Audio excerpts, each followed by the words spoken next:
It would be Nathan from Nathan Traylor? Yeah. Oh my gosh. He might be the best smart aleck. Maybe. And speaking of that, I have a question for you guys. Sure. You guys have this new YouTube video podcast going on. I'm watching it right now, so I see you guys, and I have a question for you all. We all know the movie's Grumpier Old Men, but could we call this video podcast the Nicer Old Men podcast? Well, we're really not that I don't old. know. Yeah. But that's kind of you, Nathan. There you go. But the real question is, who is supervising Pat? Looks like you guys are in two different studios. We know Denny's got it all There under is control. there is no management for Pat.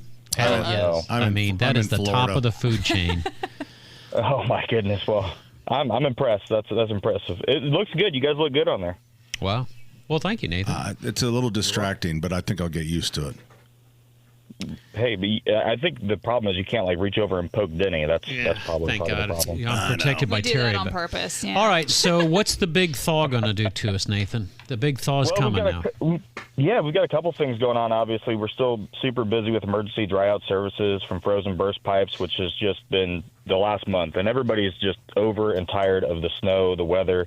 I know you guys were talking about it early on, but obviously we're here to talk about today about roofing. It's right around the corner. March is next Saturday, so we are coming into the storm season. And one of the things that I want to encourage your listeners and just kind of bring to light is a lot of insurance companies have changed and shifted to what's called an ACV model. What that means is that if your roof is over 10 years old, then you have a hail event or a roof event that's like a tree impact or hail wind, what will happen is they'll switch that from a full replacement to a partial replacement. And a lot of homeowners are not aware of this. We started to see this a little bit last year. We're seeing a little bit more of it this year with some tree impacts we've dealt with. So obviously, homeowners just want to make sure that your policies are up to date. But the other thing is, Michaelis, when we come out, we're going to do a full inspection on your roof. We're going to take a look at everything, obviously on the roof, document with photos, videos, and we're going to get in the attic too. This is another big piece that a lot of companies don't do is they're not looking in how the attic is breathing, how it's affecting the roof. Sure. And then they're also not going to provide any photos or videos, which is just crazy to us. The other major single thing that's the most important is insurance companies do a thing called test squares. Test squares are a thing that is a 10 by 10 area that they mark the damages on each cardinal elevation of the roof. And this what determines how much damage is on the roof and provides coverage. And a lot of contractors, a lot of people don't know that. And insurance companies, that's how they determine if you are going to get a roof purchased or bought from a hail or wind event.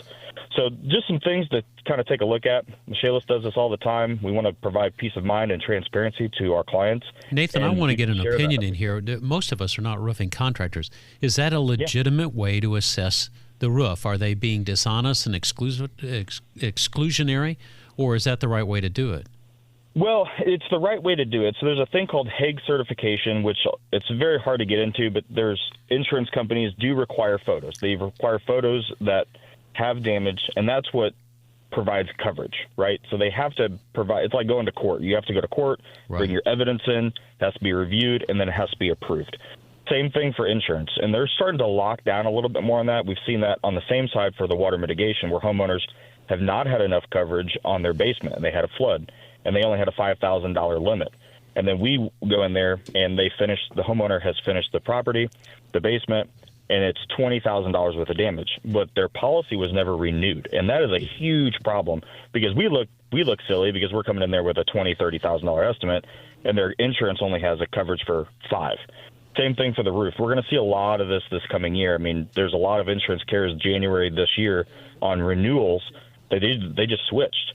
And we've started to see that where they don't have a full replacement cost on their roof. And there are under, what is it called? You can pay for an additional endorsement where you can pay a little bit more money a month. Same thing for like a sub-pump underwriter. And you can get additional coverage. And it's not that much money. It can be $10, $20 a month depending on the carrier or more. A lot of that depends on the age of the home.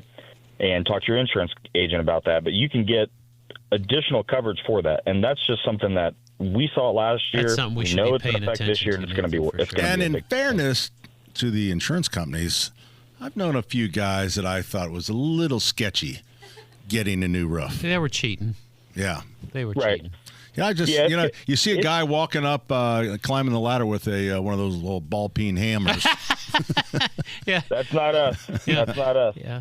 No, but I just feel That's like some hail you've got there, sir. yeah, I just feel like it's that might be a little bit of a two-way street, but I get it. Well, I get it. Yeah, there's also other things we can use. There's other reporting softwares that we can use that triangulate and literally to latitude, longitude of the home can provide Exactly. weather reports for wind and hail that we also utilize, and it's the same software the insurance company's using. So we're using the exact same stuff that they're using, so they have access to it as well. We're not buying some app that's on Apple Store that you can just, report on and make up. So Nathan, it's legitimate. Have they got beyond just the zip code thing, where it used to always be they would use zip codes? Oh, the So- marketing people have it down to longitude and latitude, just like GPS within neighborhoods, I think. Correct. Yeah. Yeah, it's gotten very, very, very detailed because like on a wind or hail map, you can get it to where, and they also do lightning as well, where you can do right down to the address, and it gives a 1, 5, and 10 mile radius up to 10 years.